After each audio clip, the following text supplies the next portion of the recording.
Blank check with Griffin and David. Blank check with Griffin and David. Don't know what to say or to expect. All you need to know is that the name of the show is Blank Check. Well, you coming? Where? Why? To the Zoom call, of course. This is the Podler X-Cast. Ben clearing his throat, which I assume he will cut out in the middle of that, really drove it home. That was really good. The Podler X-Cast. It'd be great. That Ben clearing his throat was like the dad, who brought his kid to see this movie. Just completely bored by this movie, like in the middle of the multiplex. This is one of those movies where I would pay anything to see a dad at a bar trying to explain it to the other barflies the evening after he brought his kids to see a matinee. Like the person you're describing, David, I want to see that guy complaining to the bartender about this fucking movie. He's like complaining, but he's also saying the whole plot the as whole he complains. thing. He's like, and then there's this hobo. I Right. guess he's on the roof. I don't really Right. get, I don't want to see that guy making jokes about it. I want to see that guy actually angry, complaining to a bartender who feigns interest. Hello, everybody. Do you hear that? we need a little dinging sound, right? A little, little jingle jangle. What do you mean, David? I just did the jangle. You couldn't hear it? Now I can hear it. See, you weren't believing earlier, but the jingle jangle was there the entire time. Of course, right. That's what it was. This, of course, is Blank Check with Griffin and David. My name is Griffin. And I'm David. This is a podcast about filmographies, directors who have massive success early on in their career and are given a series of blank checks to make whatever crazy passion projects they want. And sometimes those checks clear, and sometimes they bounce, baby. And I want to just make something incredibly, incredibly clear from the beginning of this episode. On this podcast, there is just one rule. Okay. Never, ever let it cool! I can't believe you've never seen this movie, Griffin. That's the You've never seen it? Only You've rule. Never seen it. Only That's rule. the only Genocide allowed on the train. Encouraged. Absolutely. hot chocolate? Only the strongest survive. Yeah. Look. If kids aren't strong enough to stay alive, that's on them. But hot chocolate, that's on you. Never ever let it cool. Children lose their ticket, the ticket which only sort of exists in the physical world. If they lose it, then they're out of luck. Joey, I love the 20 minutes of this movie that are about a stern, emotionally shut off white man hastily escorting a young black girl off a train in 1955. You don't know that it's 1955. It's just a generally sort of, leave it to beaver time in America. That's David, all. I looked it up, and Zemeckis said it was explicitly 1955. That was his intention, even though it's not stated. He's like, right, like the Eisenhower-Stevenson election is sort of building steam. Like that's where he wants you to think. He wants you in that mindset. Well, there are all those scenes where you see news footage of the conductor shaking hands with whoever the president is. Right. Of course. Oh, boy. Same. There's so much to dig into here. Wait, so David, had you seen it? Yeah, but like on TV, I certainly didn't see it in theaters. I remember watching, I would say probably 80% of it on TV, like just out of like, okay, I guess I'll officially hate this. And that's it. I've never seen it again. We'll introduce you and we're going to get into this, but when you said like, Polar Express, I've never been more flabbergasted. I had no idea. Yeah. It's like some dark secret you've been keeping. Like I just did not know that was an interest of yours. Let's also say, like 5 years earlier, the two of you probably would have seen this movie together. Sure, right. I mean, but yeah, by the time it came out, I was in college. Out of completism, if nothing else. But yes. Sure. For sure. But I just think it's interesting because not introducing the guest yet, not introducing the guest, but the two of you are brothers. Yes. Good point. Good point. And you were both Send in your best adolescent guesses. when this film came out, even if you were not children, but you were young adults. And we also we would, as the guest said, we would see the big movies, especially if a potential awards movie maybe or something like that. It is just kind of funny for this movie in 2005 that, Joey, you have strong opinions on it, and David hate watched it on TV casually 10 years later. Exactly. That's exactly, that is correct. You nailed it. Right. Yeah. And I wasn't sure. Go on, Griffin. No, I was just going to say, especially that flip of it. I know you're a big film fan as well, but David is the one who watches stuff obsessively. It is odd that you're the one who, saw it and imprinted on it in any sort of way. Yeah, especially since I would have thought that David might have an opinion because it is a significant movie, not in its use of technology and in being Griffin is shaking his head at that. Agreed. I thought you were going to throw out a hot take. No, it's like David keeps on throwing out his hot take that Tron Legacy is the most important film of the last 20 years. And it's very similar to build. It's very easy to build a similar take around this movie, which is why it perplexes me that David isn't more obsessed with this movie. Right, because whether you believe it is a wonderful piece of cinema or not, no one, I think, would question that it was a... I'm sorry. What? This is a pile of steaming shit. We'll get to that. Ben, this is on you. You don't believe hard enough. You didn't learn the lesson of the movie. Your ticket does not say learned. It does not say believe. Your ticket says Scrooge. No, it says ditch. Yeah, it says ditch. Porch. I'd rather spend the whole movie with those fucking toys than watch any other part of this movie. Ben, our finest film critic, texted the two of us at, I believe, 1:15 a.m. Just the words, somewhere around there. Bah humbug. And that's his full review. He didn't say, I'm watching it tonight. He didn't say, had just watched The Polar Express. He just texted bah humbug, and both of us knew exactly what had happened. Even though he doesn't even know that there's a Christmas Carol episode coming up. And by the way, Ben, I would have guessed that this would have been one of the movies that you were like, I didn't actually watch this one, guys. And I'm shocked right. that it is not. Well, I love the book, so I gave it a shot, and oh man, was I disappointed. Joey, what were you going to say 5 tangents ago? Our guest today, a longtime brother of David Sims, Joey C. Sims.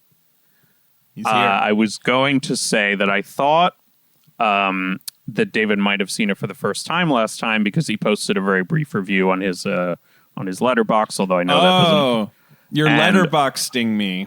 No. But the only reason I do not use the box, but the only reason I'm aware of this is that I watched the movie with my roommate who asked me to name check him, so I'm making sure to do it right away. My roommate Lane Montgomery, who just heard his voice, did the theme song for a little podcast. This is the first time this has ever been confirmed as blank check canon, but you did not know Lane Montgomery, and now through a series of circumstances, the two of you live together and have been quarantining together.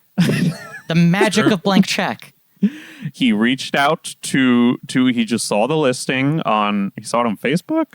And he was like, this looks great for me. And also, by the way, as an aside, I think I did the theme music for your brother's podcast. Yeah. Fuck yeah. And then moved in on March 1st, and then some other things happened. Perfect timing. Perfect timing. Yeah. He was texting me the two of you playing Star Wars Monopoly together. I just keep on thinking of the two of you living together, and it seems like a really nice, low-conflict sitcom in my mind. Right. It's a sitcom with very little stakes. Yeah. He watched it, watched Polar Express with me last night, which he loved. He loved that experience. He boarded the train. He was thrilled by the whole thing, and then posted something about it on some form of social media. I don't know what. And then a friend of his texted him, a friend who also follows David on the Letterboxd, and texted him, just texted him did you and David Sims both watch the movie The Polar Express last night? Yeah. Very understandably confused why two people would be watching it for two different reasons, but of course it's all connected. Here, I'm going to clarify this for the fans and for everyone who cares. Well, and let me also clarify for our listeners the reason why random people would be watching Polar Express is this is a miniseries on the films of Robert Zemeckis. It's called Podcastaway, and today we're talking about the Polar Express. I finished my intro. Hits. One of his biggest hits, right? One of his biggest fucking hits. Maybe his third highest grossing movie ever? Yeah. Well, no, is it 4? though? Because those Back to the Future is definitely messed. Yeah. Yeah, maybe 4. Maybe 4. Castaway made a lot of money too, though. He's got a lot of hits. But one of his biggest hits. I'm quite persnickety about my letterbox, logging and all that stuff. Persnickety? About a site that allows you to catalog film opinions and watching habits? Right, yes. But I am not always totally on top of logging things as like a rewatch if, because like Letterboxd will automatically do that if you've logged it on Letterboxd before. Mm-hmm. But so I'm not gonna whatever. I think it probably logged it as a first viewing for me. Well, it's a first viewing in my Letterboxd life. Okay, so now it's been clarified for everybody. Wow. I had obviously never logged it before. Yeah. My review was that was some weird shit, and you know what? I stand by it. I just looked up the Letterboxd page, and the top review I saw was our friend of the show, past and future guest Patrick Willems. Stop the Polar Express. I want to get off. Pretty good. It's pretty perfectly good. said. Yeah. Yes. I mean, what can you say? Anyway, but okay. So with all the introducing done and all that, there's just also, it's worth noting that Joey's on this episode. Mm-hmm. Your sister was on. Okay, your sister was on Julie and Julia. Makes sense. Newman on Julie and Julia. Yeah. She loves to cook. That makes sense. Joey, you were on our Lost in Space episode. Obviously, that was a sibling choice. You were on Ratatouille, but this was the first time in a while you were like, well, just FYI, I heard you're doing Zemeckis. I might be interested in talking about the Polar Express. So let's delve into this, Joey. I don't understand it. Why the fuck? When did this happen? Yes. How? Why? When? I was thinking about this beforehand, knowing I was going to be asked this, but unfortunately, as David can attest to from knowing me so well, I have a really bad memory. You do. Terrible memory. And I do not remember when I first saw this movie or what specifically first began a weird interest in it. I remember that it was not in theaters because I did not see this movie in theaters. That would help to explain it if I could come on and say, look, guys, I saw this thing when it came out in IMAX in 3D. Because that is the right way. Because that is the form in which even certain critics, from what I remember when it came out, who saw it in that form were like, listen, this movie's weird, but you gotta see what this shit looks like in 3D IMAX. Looks crazy. Also, if you saw it in the fucking holiday season and walking in and out of the theater, you were greeted by fucking lights and carolers and a cup of nog or whatever. I could see you just being like, I don't know, fucking Christmas shit. It gets to me. Right. No, I don't have anything like that for you. I probably, I don't know, just watched it on probably TV was the first time. And I don't know, it was just taken in by it. I think one thing I would say is that the tripping up point for a lot of people in this movie, and the thing that they just can't get past, is that, and we're going to talk about this, I'm sure, some more, is that the characters look creepy as hell. Yeah. Which characters? Wait a second. Wait. Which characters look creepy?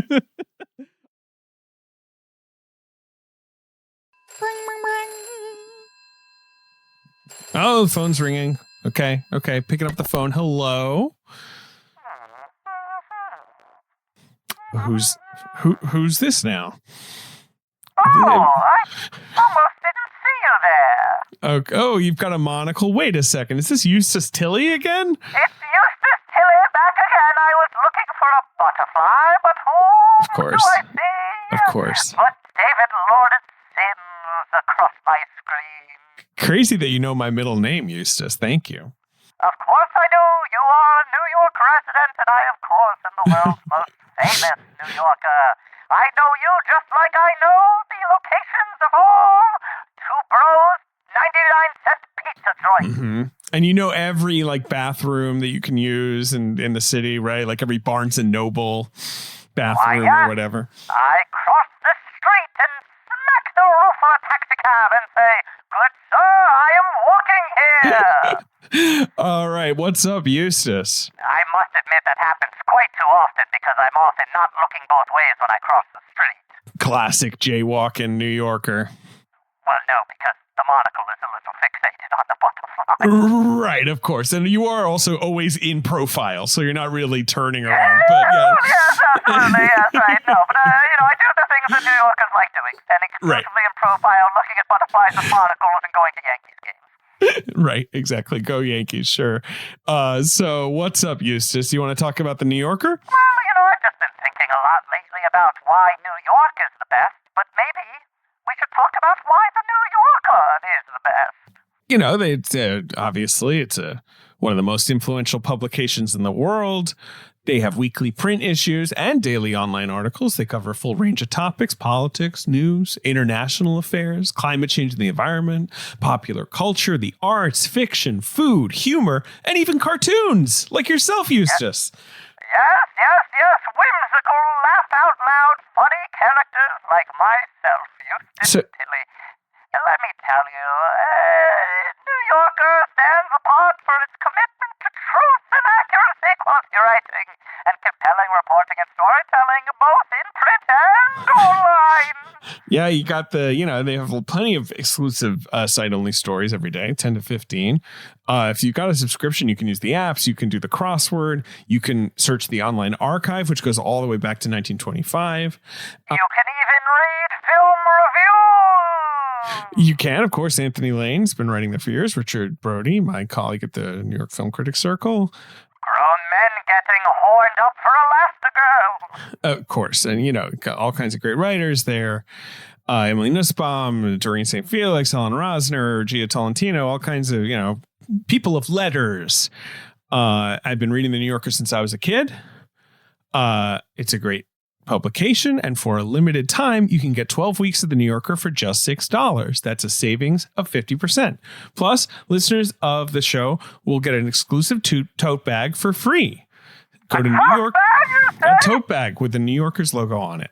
Go to newyorker.com/check. That's NEWYORKER.com/check to get 12 weeks of the New Yorker for just $6 and a free tote bag. newyorker.com/check. I think I'll get me one of those tote bags and place a classic New York slice in it. Okay. I mean, you could just eat it, but if you want to walk it around, I guess. Oh, excuse me, another butterfly. I must run. Oh, goodbye, Eustace. I'll see you soon. Ta-da! There's a lot of weird, interesting stuff happening in this movie in terms of how bizarrely the screenplay is constructed or not really structured. In terms of how creepy it is, not in their faces, but in the way that the characters behave, especially all of the adult characters. In the tonal mess of it, the fact that it just turns into a different movie like every scene. Yeah. Yep. And then I don't know. Other than that, I don't know. There's just something about it. No, I don't disagree with this. It is a fascinating object. It is something I could see myself getting dangerously attached to trying to make sense of it. Watching it too many times, trying to... Like, it could become an old dog type fixation for me. And I'm putting real bumpers on myself from going down the rabbit hole on this one. Because it's not a movie. I think what I expect, or whatever. I know the movie's weird, so that's not true. But, it's not just a sappy, bad movie. Like that would almost be easier to deal with, right? If it's just like a movie where it's like, Christmas, we just got to be there for each other, and like that's what Christmas is all about. Like that I could handle. I literally was like saying to I was talking to Emma last night because I was like, what is this movie about? I don't really know what the message is supposed to be about it, apart from believing, which we're going to get into. And she was like, I know. my dad loves that movie. And so it's like, to me, it's This so is weird. Stefanski's Yeah, dad? Stefanski. And like, Wow.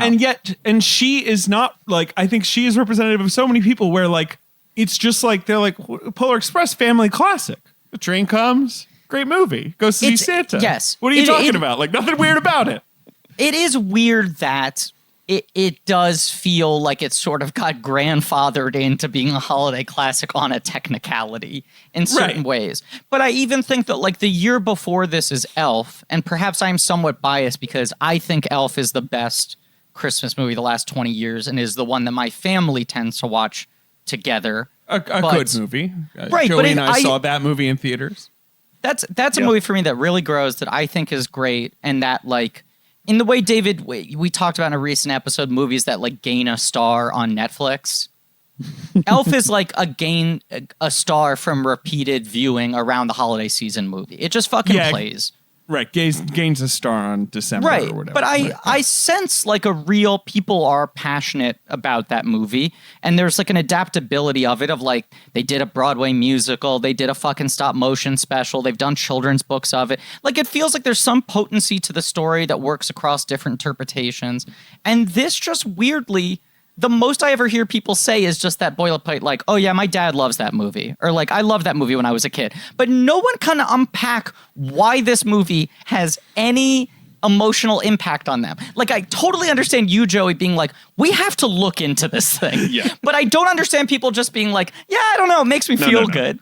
Any family views this as like the movie you just sort of put on in the holiday times, then they must not be paying any attention to it. It Must must just sort of be on in the be background because that's a investigated. wild thing to say. All That- caps must be investigated. No, but I think that's what Joey's saying is right. I think it's a movie you put on the first half hour, you're into it, you're like watching it with the family, you know, and that's the part where it's like, okay, they're getting on the train, going to see Santa. And then people get up and they start getting dinner ready or like doing, you know, like, and then people are in and out. Cause like the last half of this movie, if you sit down and watch it, yeah, I mean, what's wrong with you? Like, come But, on. like, Not only right. is it bizarre, it's bad. Like, so like, I think it's just that. Yes. The score feels like such a musical encapsulation of the commercial spirit of Christmas. Right. Of the sort Right. of like marketing department, like sentiment of But Christmas. that's what this movie's about. It's about believing yes. that you're going to get presents. It's Yes.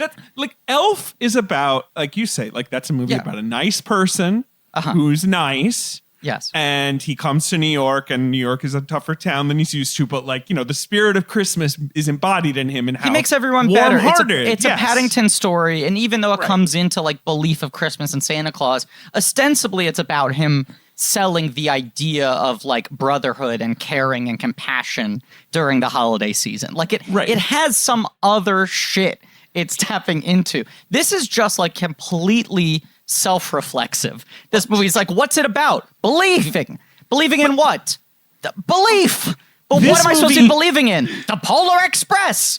But where does the Polar Express take me? To Christmas. This movie is, and I think there's nothing wrong with this, but it is inarguable, is for people who their God is Santa. Yes. Like, this movie is religious, but about Santa, the like Coca-Cola guy, you know, like Santa, the 20th century God. Like, you believe in Santa. What does Santa do? Gets you presents. What else? Lives at the North Pole. Is there any like sort of Christmas Christian feeling here? None at all. That's not what this is about, baby. I'm sorry. I have to pull the emergency brakes for a second. Okay. Because we're going straight into the deep end, but I think there's a big question we all got to answer before we dig into this episode deeper. I think we all need to talk about our relationships to Christmas. Okay, go ahead. No, because I do think... look, Yes. I mean, that's fine. I am a Jewish person, right? We're I'm all three Jews quarters here. I mean, Jewish. not Ben. Yeah, not Ben. I was a kid who loved Christmas. We had a sort of very agnostic celebration of Easter and Christmas in particular in my household. Sure. I think because I was just a kid who loved ceremony and toys and candy and shit. And there was always this thing of like, I definitely, despite being a Jew in the private school system in New York City, perhaps the most welcoming place to be a Jew, where you feel like you have the most cultural currency. I still felt left out of the fact that I wasn't Christian and I couldn't partake in the holidays that seemed fun, you know? Like, I knew that we didn't have any spiritual connection to it. I get you. I get So you. we very much celebrated Christmas in a very Polar Express way, where it was like belief in Santa and Rudolph and green and red and this music and presents and no deeper meaning and any of this. And I love Christmas and it makes me fucking sentimental. And I'm a sap for like when the fucking commercials come on. I built a little more cynicism to it, but it's still very easy to break me with Christmassy shit. Wait, but so you believed in Santa though? You like absolutely. you did the whole ritual of Santa. Absolutely. And that was all of it. It was just the performative rituals of the holiday. In a very hollow way, like this. Well, Joey's birthday is on Christmas Eve, which I don't know if you would remember that, but wow. So I'm sorry, Joey, that stinks. Yeah, Everyone always says that, but it's really fine. But you don't get as many presents as somebody who's like a June birthday. I have 6 months between Christmas and my birthday to clear the slate so that the presents just stack up, baby. You clear this. You have a present table, and by Yes. Christmas it's ready again. Yep. That's around yes. May, Ben just starts tapping on the table, right. giving the side eye to his parents, looking a little bare, folks, huh? So I would say, and I don't know if you agree with this, Joe, I mean, Christmas was really more of just kind of like this afterthought to Joey's birthday, because Joey's birthday was kind of the present-y event. And because we were Jews, we kind of like did Hanukkah whenever we did Hanukkah. Like, you know, so that moved around. So if Hanukkah and my birthday had both passed, in our family, it would sort of feel like we were done with the whole present giving season and all of that. It was over. And then Christmas was an afterthought. And there was no a handful Santa, of presents. no tree. No right. tree. The thing is, because we have British relatives and then later lived in Britain, let's just get this out of the fucking way. I hate this new fucking... You just like Mitch McConnell style try to ram it through the system to block the bit from happening. Oh boy. Well, because we have British relatives and we moved to Britain in 1995. Piece of shit. You hate joy. Pausing. Okay. There's no... wait, come on. All right, fine. Okay. We would get presents from some of the Brits because, you know, Christmas in Britain, that's, you know, that's the main event. So it would be kind of this like vestigial, you know, it would be like sort of the end of the present season, like we said. Sure. No Santa, never believed in Santa. Wow. Did your parents tell you that Santa wasn't real, or did you just never buy into it? I don't think it really came up. Yeah, there was just no effort to introduce him into the, you know what I mean? Like, I feel like you do have to like be like, you know, Santa came, right? You have to do a little theatrics, right? Oh, Like, I mean, it was my dad's big showcase as an actor every year. right. Was the Santa shit, overreacting to anything Santa did or didn't do, and tipping the hand of like, do you think he's gonna eat the I think he might not eat the cookies this year. He would just he was not subtle with any of that shit. It seems fun, like, and it's so funny because your dad is Jewish. Like, to think about him being like, you know what, fuck it, let's just go for it. But my mom was half and half, and my grandmother very much tried to pretend she wasn't Jewish for most of her life. And my dad's parents, I think, were the same, where it was like, we're Jews, we're not super religious, but we do Christmas out of ceremony. We do the Santa shit and whatever. But here's the thing, and Joey, this is my thing. I don't know if you agree with this, Joey, but like, so my experience of Christmas, like my experience of much of life, is through movies. Like, that's, you know, the Christmas I understand the most, the Hollywood Christmas. Like, would you agree, Joey? I mean, I think this movie is an example of that part kind of not registering with me as much because I don't have the like childhood attachment or whatever. Sort of like the things that are interesting to me about this movie obviously have nothing to do with Santa, other than his terrifying face. But yes, more generally speaking, culture would have been the only place. Movies would have been the only place where this idea would have been introduced to us, but that did not seep into us to the extent of us being like, is Santa coming, to parents who had never introduced this concept. It did not have that level of power. which Right. you'd think it might, but it didn't. Well, I will say this, that my family, staunch atheists. Sure. Tracks. Your dad's Yes. a man of science. Your dad's a man of He science. is. Yeah, you're an only child. Correct. My dad was just like, Jesus, Santa, Easter Bunny, not real. And I was like so young, and he just just got it Listen all up, out of buddy. the way. Yeah. Right. Let's get down to brass tacks. Yeah. I mean, your parents were old first-time parents, it's fair to say, Correct. right? Correct. Right. So I think they also kind of like got to that point where they were just like sort of tired. Yeah. Right. And they had moved on already. So they were just like, listen, kid, none of this is real. All right. Yeah. You're going to get presents. We'll have some family come by. Like, that's just how it's going to be. It's fascinating out of 4 of us that I'm the only one who grew up with Santa Claus. I just wanted to share, though, that I was the kid on the bus Who to ruined tell it for everybody other that people. Santa isn't real and made kids cry. I course. was the first one to make sure that I let everybody know. Yeah, You were hot one scoop. of those kids. You tried every year to break the story in the school newspaper. But you couldn't verify it. Man. Your dad wouldn't speak on record, so you could never get confirmation. Who are your sources? I can't tell you. They're very high level. I remember my dad at one point, because I was such a hyper obsessive kid, grilling him on like the logic of Santa Claus. Not because I didn't believe, I so avidly classic- believed, but I just classic kid wanted. convo. But I just Right, wanted the answers. I was just curious to get some sort of definition. And I remember him just like pulling a lot of wild shit out of his ass, but then saying like, "How do you know all this stuff?" And my dad telling me there's a book when you become a father that they give you that has like just a lot of this information in it. And I was like, "Can I see the Wow. book?" And he was like, "You can't see it unless you're a dad." And I think about that all the time because it is fascinating that Santa Claus still exists as like a concept, especially in the age of the internet, because it's just so easy to fact check this shit. Like all you have to do is like go to school and then go to one other kid and being like, "So what about your dad with that book?" And the kid would be like, "My dad doesn't have any fucking book. That's not a thing."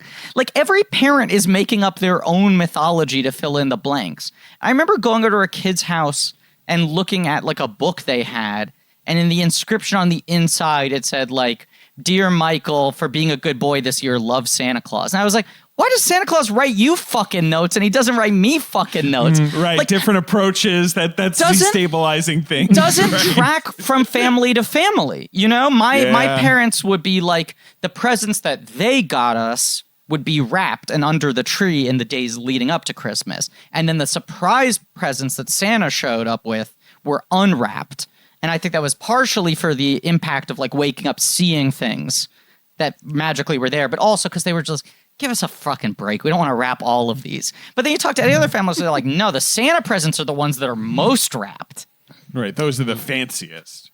Yeah. Wait, so what did your dad say about living in an apartment? Like, how did Santa get there? Came 'Cause, through like, the windows. I had a fireplace Yes. in the Yes. house I grew up in. Absolutely. Absolutely. We lived on the 11th floor. He said that Santa came through the window, despite the window obviously having bars on it. Magic is the answer, right? Yeah. That's Magic is certainly always- the answer. Yeah. A wizard did it, but there are a lot of holes. How old was I, David, when I saw the movie The Santa Claus? Yeah. And Okay. was totally distraught by it. When did that come out?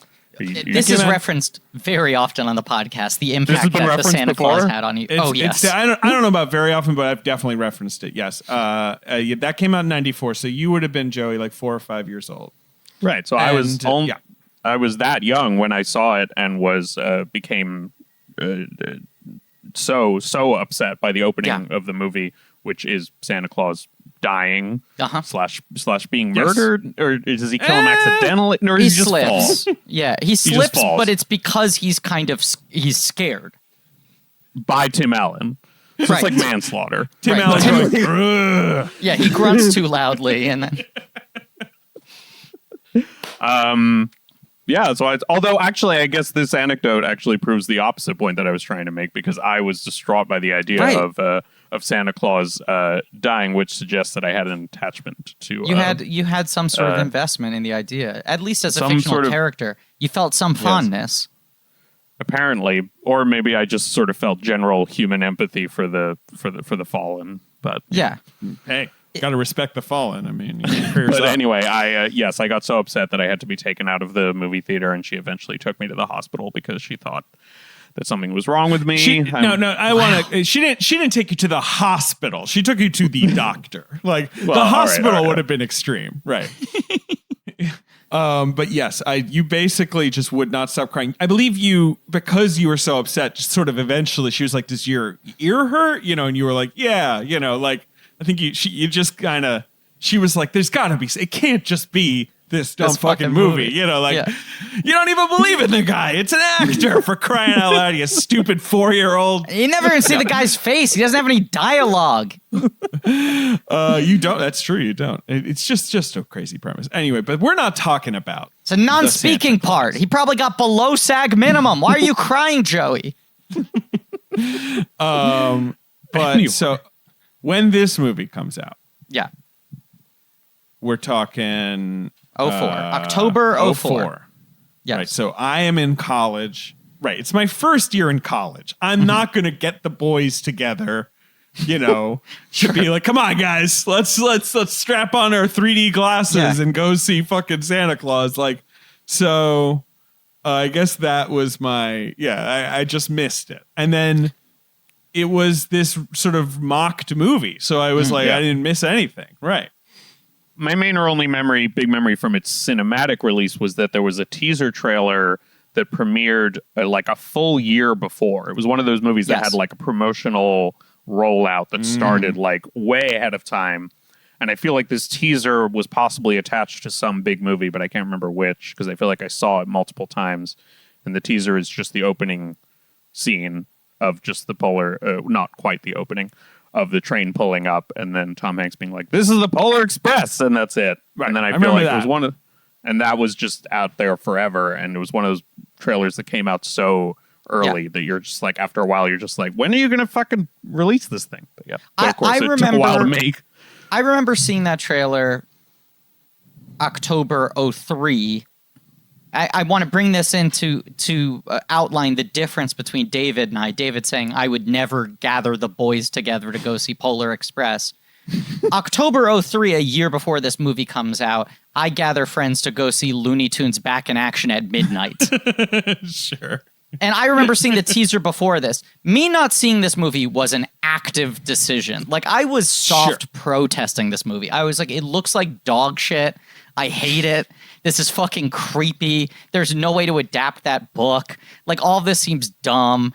I think I was in the, like, is Zemeckis a fucking sap and a hack period? As much as I love Back to the Future, and even though his movie right before this was Castaway, which I loved, I think I was like, fucking Zemeckis lost the plot. I'm out of here. Like, I was like, I don't want to see this fucking thing. And I would like criticize, like, I would like, but why would you see that? It looks like fucking garbage. Which I was still very much in a period of sort of animation completism. B, I would rarely not see one of the top 10 box office releases of the year, if only for a sense of like cultural knowledge. It's rare that I wouldn't see something that grossed this much money, if only to figure out why the fuck is this popular. Right. And C, Romilly's 9 years younger than me. Right. So I'm 15 when this comes out, but she's 6. And I would use having a 6-year-old sister very often as an excuse to see children's movies that I wanted to see but didn't want to try to convince friends to go see on a fucking Friday night or whatever. And I remember just being like, Mom, that's on you. You fucking take her to see the Polar Express. I'm not boarding that shit. And I actively abstained, never had any interest in seeing it. I feel like the only times I've ever considered it were in the years following the release of this movie, when it would still get re-released every holiday season in IMAX 3D. Yeah. Like 4 or 5 years out from the original release, I remember considering, like, is it worth going to Lincoln Square to see this in IMAX 3D just because I'm a fan of 3D? But I never cared enough to do it. And then when we agreed, to accept the results of the March Madness election, and Zemeckis was elected our fall miniseries subject without contention. I Peaceful tracked transfer down of power. the 3D Blu-ray. I bought the 3D Blu-rays for this, for Christmas Carol, and for The Walk. The Walk I saw in 3D in theaters. Christmas Carol and this I never saw in theaters. Beowulf I saw in theaters in 3D. Weirdly has never been released in home video in 3D. But I felt like, I mean, because as you said, Joey, like most of this film's reputation, at least when it came out, was just, you got to give him credit. The 3D is impressive. Knowing it was never going to look as good at home, I still wanted to see this thing in 3D because that seems to be one of the only elements that everyone agrees is positive on this movie. On that level, it is impressive, especially if you view how early it was. Like it's the first mainstream studio film to be released in IMAX 3D. It's kind of the first major digital 3D movie. Spy Kids 3D is the year before this, but that's like red and blue cardboard glasses that suck. And that sort of spurs the 3D revival because that movie does so well. And then after this, the 3D train is rolling, if you will. But this movie is both the first. It has two major firsts. The other one is that it is I think believe the first all digital capture.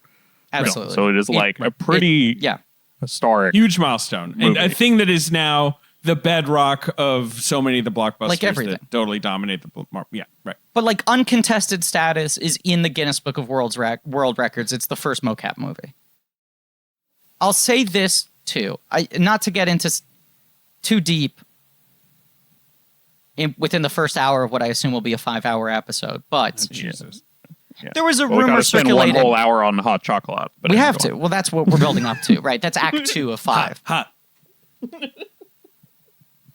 Well, and Got it. Hot.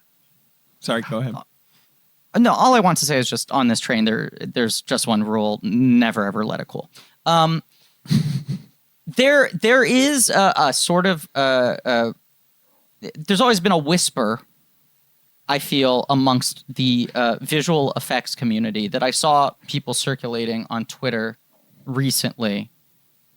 I forget who it was, but I don't want to cite them either because they ended up deleting the tweet because it was too I know what you're hot. talking about. That Yes. Gollum really was a visual effects performance, not a motion capture performance. That, the that tech by wasn't all really accounts, there yet. Right, Yeah. right. Because 2001 is Fellowship. Gollum barely appears. They don't even pretend that was motion captured, right? You just get the little shots in the shadow. And what you Right. see, the model looks different. It's mostly just a little bit of voice. 02, 2 years before this, is Two Towers, which is the first real big mocap performance as presented to the public. And people are like, holy shit, this is fucking incredible. This is the beginning of everything. Now this technology, it could do anything. And then 2 years later, this movie comes out and looks like dog shit. Right. And not just like it looks bad, which you could Their attribute faces to... don't move. They have wax faces. I was watching the 3D Blu-ray I bought is actually weirdly stacked with special features, but one of the things is they have like 10 minutes of scenes where it's side by side seeing 3 angles of Hanks on the motion capture volume alongside the footage in the movie, and Hanks's performance is good. Like in just a sketch comedy way, when you're watching the live action footage, you're like, Hanks is doing really kind of impressive, subtle, broad work differentiating these characters. And when you see that side by side with what ends up on screen, like 5% of that is making it through the data. The technology is clearly so rudimentary to a degree where you can't just chalk it up to, well, it was hard to render that many surfaces or whatever. It's clear that just like the intention of the performance is not being picked up. The receptors weren't there. And at the very least, it is known that Gollum was massaged a lot. But watching this movie, it really feels like they thought that they could do it by capturing the data. Then they looked at the data and there was barely anything to go off of there. It was just sort of like a chalk outline of a dead body.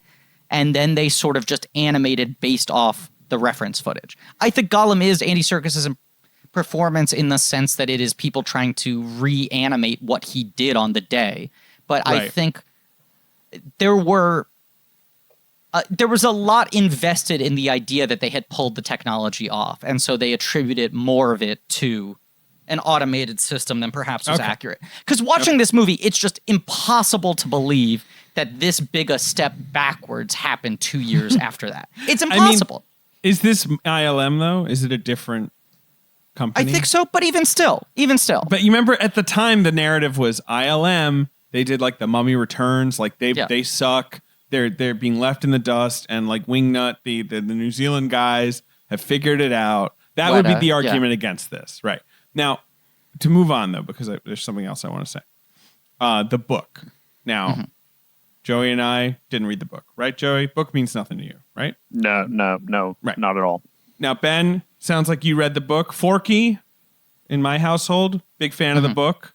Huh. Griff, did you like this book? Was this a book for you? It's from the writer of Jumanji, classic children's book. Huge book for me. I just want to correct. This was not ILM. I believe this was Sony Image Movers. Okay, yeah, sure. Okay, or Image Works or whatever. What ends up becoming I know what you're Sony talking Animation. about. But this was a bad year for ILM. They had Azkaban, which has really dodgy CGI. Riddick, which does not hold up particularly well. Anyway, yes, the book was huge for me. But I remember even unsurprisingly, I was a kid where anytime I read any picture book I liked, I would go, oh, they should make it into a movie. And then in my head, I would say, the movie should star blank. And blank would usually be Tom Hanks, Tim Allen, or Robin Williams. Like the three guys I liked in movies, right? Those guys make me laugh. They're good in family films. So I would read like Cloudy with a Chance of Meatballs. I'd be like, they should make this into a movie with Robin Williams. And I remember my dad just saying to me, like, it doesn't have characters. You can't. It's Cloudy with a Chance of Meatballs. Come on, there's meatballs. Well, and the Cloudy movies are great, but they ended up wholesale creating a narrative just off of it's a place where food comes out of the sky.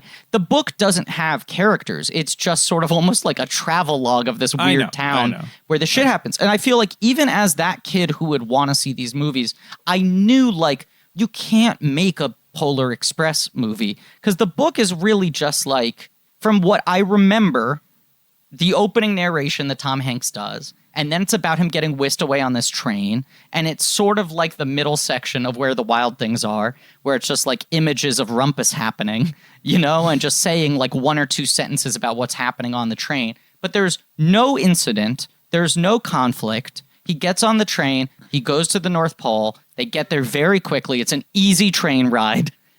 He meets Santa. Santa gives him the bell. He goes home. And the end of the book, the thing that always stuck with me, is the idea that he says, I got it, and I could listen to it. My parents couldn't hear it, and the book is being narrated by the adult version. And as I got older, I could still hear it, and then I had kids, and then one day I stopped being able to hear it. There's this sort of haunting quality to the book. You read it as a child, when so much of what you're reading, like Christmas mythology, is about, like, Santa is real. We all believe in it and forever. And, like, Christmas movies are usually about grumpy adults needing to accept that Santa is real. And this book is the opposite, which is like, no, someday you're not going to need Santa anymore. He's just not going to be something that rings true to you anymore. And I watched this movie the whole time wondering how they were going to thread that needle of that ending, which is the most potent thing in the entire book. And instead, of course, the movie does the exact opposite. He's like, I'm a good kid, so I never grew up, and I heard the bell forever. Bye! And now here's Josh Groban. Right. Good night. My sister's a narc. Take it away! Yeah. And I'll say too, like loving the book, I remember the illustration is like beautiful. Like and then that this movie is dog shit. Like it's trying to approximate the look of the sort of oil paintings from the book. I mean, he was like, in addition to being, I feel like this very big children's book author in terms of how sort of sticky his ideas were, like Jumanji and everything. He also was just this amazing artist, and the books looked so much more high quality than other picture books at the time, and it was so effective in selling that, like, fuck, this book looks like Christmas spirit. Like, it's hard to read it and not feel a little festive. And Zemeckis' whole pitch on this, because Hanks buys the rights early. Hanks bought a lot of children's books in the 90s. Like, he bought Where the Wild Things Are, and Ant Bully, and this. Like, all these things that were in development hell for over a decade, and then finally got made in the 2000s. And he was like, I'm buying it because my kids love it. I think the book is good. I'm signing on. I'm going to play the conductor and Santa. And then no one ever fucking had any idea how to write a full movie out of this. Rob Reiner was supposed to do it for some period of time. They go to Zemeckis. I think Zemeckis writes the script. One of the conditions on selling the rights to Hanks, what's the guy's name? Chris Van Arsdale? No, Chris Van Arsdale is one of the birthday boys. I keep on correcting it in my mind. Chris Van Allsburg. Shout out to Chris Van Arsdale. But one of the conditions on selling the book to Hanks in the 90s was it cannot be animated. I don't want this turned into a cartoon. So I know that like Zemeckis signed on and then had to sell on the idea that it should be animated. And I think his argument was, I want it to look as much like your illustration as possible. That's going to be hard to do in live action. I think the illustrations are the whole mood. In animation, we can do that. And B, if we did it live action, it would cost $1 billion. If we did it animated, it would only cost 160, which is this other weird thing Zemeckis was on about in the 2000s when he becomes like, you know, the fucking Henry Hill of mocap, going from town to town telling everyone to try it, is like, you can do these things that would cost too much money in live action. You can make them cheap. Like, that was his whole thing with Beowulf, was like, I went to Neil Gaiman and I said, write the most expensive movie you can think of because we can make it. You can't do it in live action. Well, I think what's confusing about the fact that you're mostly going to get into this in the future episodes, but what's confusing about the fact that he kept doing mocap is that this first one you can sort of chalk up to, like, I believe that Zemeckis and Hanks like had this technology like put in front of them and they were showing in the like sort of rough like, you know, draft form, like, here's what we can do for you. Mm-hmm. Like, here's what this shit can do and here's how fast it can do it and here's the things you can do which you've never been able to do as like a director on a set, like stuff that was too expensive, or like a camera could never move this way, or like, you know, here's all the amazing things you can do. And they were like, great, what a dream. Camera moves a huge part of it, Joey. Maybe one of the biggest selling points to Zemeckis, you have to believe. So I am perfectly willing to believe and give the benefit of the doubt of like, he was showing shit where it's like, look how amazing this is going to be. Yeah. And then it did not work. But what's confusing there is that why he just then kept trying and trying. But that's probably going to be more of a topic for your future episodes. Yeah. But in this one, and this is, you know, gets to part of what I sort of what I love about this movie is the moments where you get it, the moments where you get like why he wanted to do this is stuff like the sequence with the ticket, like the one shot sequence with the ticket flying out of the train and then flying all over, like all the world, all over, going through this whole journey where it's like in a bird's nest and it's like in a pack of wolves and it's like flying around and all this stuff and it's all one shot. In those moments, I get it. I'm like, I get why this seems so cool to you. It's just like the Spielberg long shots in Tintin, where it's like he's just like, I can do these things that like I could never have dreamed of. It's wild, though, because I feel like the Tintin shot is the example of that works. And I haven't seen Christmas Carol, but Beowulf, he does an almost identical shot.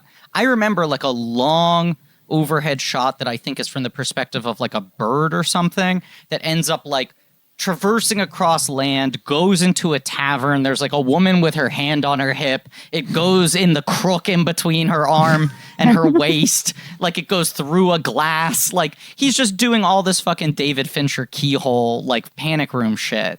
But it's similarly, I remember, and I like Beowulf when I saw it in theaters. I remember the audience having an adverse reaction to seeing that in 3D IMAX, where it's actually just like fucking too much. Like, too fucking much. Slow it down, Bobby. And Spielberg with Tintin is smart about trying to make it look and operate like something that could be a very complicated shot, even though it couldn't really, you know? It's like he has it function as if it were on tracks, even though it's impossible for tracks to be that long. David, do you like that long shot? Yeah, sure, whatever. I mean, it's something. I like it when there's look. We got to dig into the plot or whatever, I guess. But I mean, I don't know if I've ever seen a film that is more exclusively based around happenstance. This is just a movie where every 10 minutes a thing happens. None of it has any correlation to anything else. There's no reason why anything happens. There's no reason why this happens to these characters. Like I've rarely seen a movie not even attempt to make the argument for why these characters are at the center of the movie. You know, it's just like, here are just some kids. They've been asked to come on this train for no apparent reason. There's not a unifying Poor kid, thing. he's got to be by himself. It's just how it is. Right, but it's not like, oh, they all have very specific lessons they need to learn until the end where he sort of tries to retrofit lessons onto them that don't really feel like were character defects. We're not and also, even, I don't even feel like they learned them. Right. Yeah. Well, the central problem, I think, that creates all of those weird plot contrivances and that makes it all a mess is the conductor. And it's because they could not figure out, they never decided, and this sort of gets to the weird tonal confusion of the movie as a whole. They never decided, is the conductor a kind grandfatherly figure who looks after these kids and is like guiding them on this beautiful journey? Or is he a monster? Yeah. He's a train fucker. He's a classic train fucker. Yeah. Chaotic evil. I vote for chaotic evil.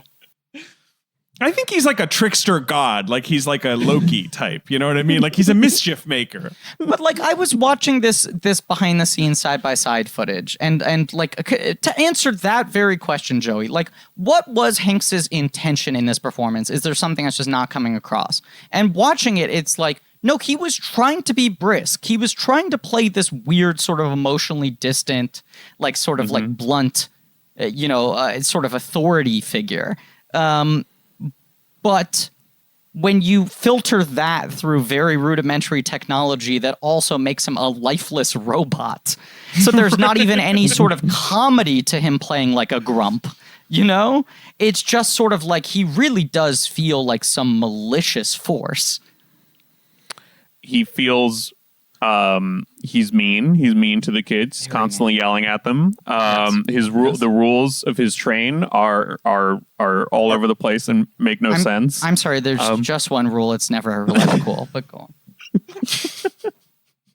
No, my favorite thing is that he repeats the note both with Hero Boy. Have we said that he's Hero Boy yet? But that's the name of Hero Boy is his name? Ben, His name may is I Hero please Boy. read some character names for you? The poor kid is eventually named as Billy. That's the only one who ever gets a proper name in the entire film, okay? He's the gay kid, let's be real. But anyway. Tom Hanks plays Hero Boy. Okay, Tom Hanks is, as an adult man, did all the motion capture. And that early teaser that you mentioned, Joey, when that teaser came out, if you rewatch it online, it is Tom Hanks's voice as Hero Boy. I think they thought they could just pitch up Tom Hanks's voice and use that for the movie. And at some later point, with that. They said, we got to get a kid. Because there's a weird, he goes like, well, you coming aboard? And then you just hear Tom Hanks go, who? Like there's just, where? Is she Brave Girl? Is that who she is? What's her name? She's Hero Girl. She's Hero Girl. Eddie Deason is Know-It-All. Then Lonely Boy, who later gets called Billy. Yes. And that's it, right? Yes. And then it's all like Conductor, Toothless Boy, Elf General, Santa, Conductor, Hobo, Scrooge Puppet, their narrator. Like they all just have titles other than, of course, Smokey and Steamer.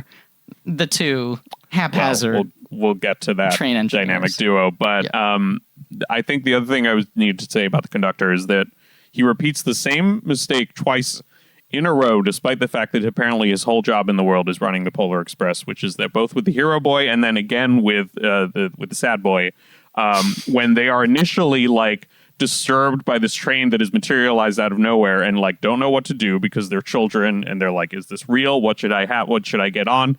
He's just like, all right, fuck you then. And he's just like, gets back on the train and they start moving. He's got no bedside manner. It's also, there's something very unsettling about that scene when Hero Boy watches Billy the Lonely Boy not get on the train, right? Right. Where you see the distant window version from behind of essentially the scene we saw 10 minutes earlier. and the conductor is saying word for word the exact same thing. Like, there's something very bizarre about the performance of it, where he's in the exact same time going like, well, are you coming aboard or not? Like, it's the exact same. It's like being on a theme park ride where you can hear the robot that's like a mile ahead of you saying the dialogue that you'll hear in a couple of minutes. Right. It's a kid's movie, blah blah whatever, but like internal logic is important nonetheless, and so that's where it just gets lost with this conductor character, because then later he's mad that they pull the emergency brake, and then when he finds out that they did it so the sad boy could get on the train, he's like, oh well, what a noble thing that was. And I'm like, you just told that kid to go fuck himself a second ago. Like, the character makes no sense. And is it's like he's not to make light of this, but it's almost like he's like bipolar or something. Absolutely. He's like, what his mood is or his attitude towards these kids is like different in every scene or even within the same scene. And it's really destabilizing as you watch this movie. Sorry, what did you just say? I said Bipolar Express. David, I believe there's a coin on your desk you might want to hold up right about now. Oh, 5 comedy. Wow, I never thought. Wow, God. Oh boy. It is. I feel like there is a classic children's storytelling trope of like the adult authority figure who seems like a menacing asshole and then ultimately reveals to have ulterior, positive, thoughtful motivations. You know, there's like the Willy Wonka thing of like, I'm trying to trick you, but I care. It's all a test. It's kind of a Harry Potter trope that comes in a lot. You know, Dumbledore is very hot and cold often. You know, classic like trying to win your parents' attention and affection dynamic, I guess. I don't know. But this guy is just such an asshole. And there's some indications as you get to the end of the movie and he becomes much kinder in the sort of last Santa Claus part, that might have been some idea they had. But it's just too all over the place, and there's too many problems, like the fact that in the latter half of the movie, he apparently has noticed the fact that he's lost like 4 of these children on a North Pole, but he doesn't deign to do anything about it. Like, there's like just too many. But again, so it's not clear, which just speaks to how haphazardly this screenplay was thrown together. This whole fucking thing of like, so Hanks options the screenplay himself. He goes, I would like to play the conductor. I'm sorry, yes, options the book himself. I would like to play the conductor and Santa. So when Rob Reiner's working on this movie, when he brings Zemeckis on, everyone has the clear marching orders. Hanks is going to play the conductor and Santa, which means the conductor now needs to be a major character.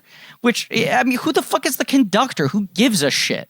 I don't read that book and go like, I want to know what's going on in the front engine. You know, I'm sure David does. But it's like the train is means to an end to meet Santa Claus. The book is not that much about a perilous train ride, and certainly not that much about this inscrutable conductor. But by him signing on to it, the guy needs to have a lot of real estate. Then Zemeckis has the idea, what if you played every character? So they tested out, what if he's literally every single character? And they said, Hanks found it too exhausting. So then they scale it back down to a manageable 7. It's 5. He plays the conductor, the hobo, Santa, Hero Boy, Scrooge and puppet narrator. Hero Boy's dad. Like, I think, you know, briefly. Right, Hero Boy's dad. Right, narrator. I was like starting to dig into this there, because watching this movie, it is so devoid of any meaning, right? It doesn't even have like a consistent theology in and of itself, let alone relation to anything that anyone believes in the world, other than the very abstract idea of belief. That there's, in the train, I guess the sequence where they lose the pin and everything's going haywire, you can briefly see a flux capacitor.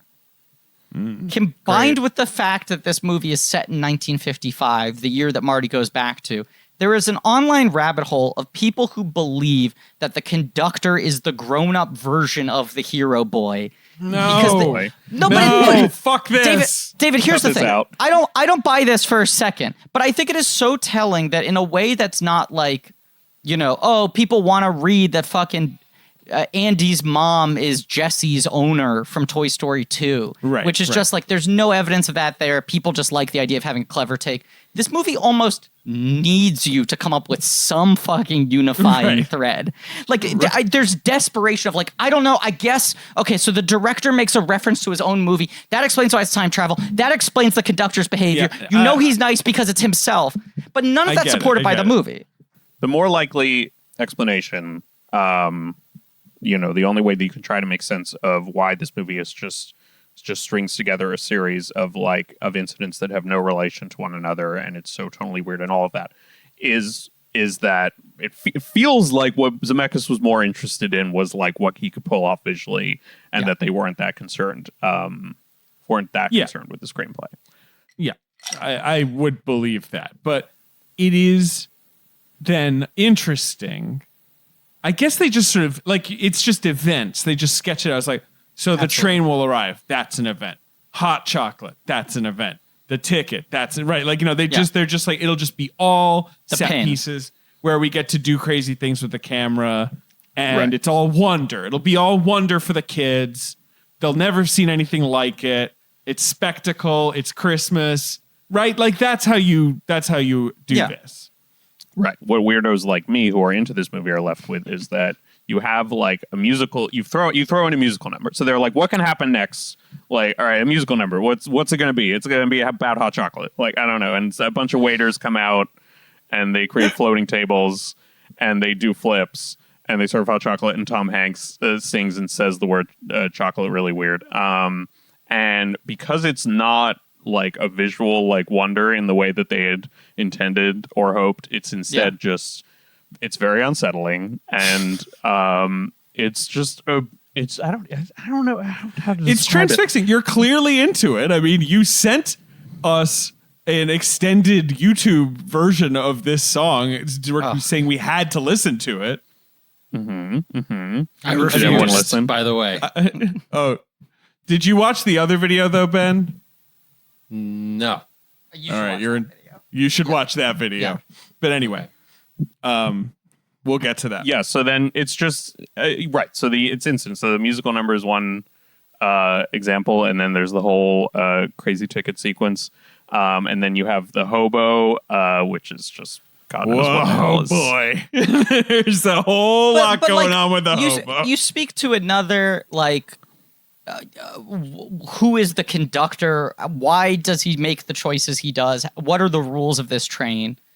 Hero Girl doesn't have a ticket, so he drags her off the train, above the train, in the middle of the cold. It seems violent. The racial implications of it, especially for the time in which it's set, incredibly uncomfortable. And the reveal is, no, he promoted me to be the conductor? It's a train, for crying out loud. It's made for you to move through it without having to go to the roof. Why is Billy seemingly in the luxury car? Like, Billy's in, like, the VIP car by himself.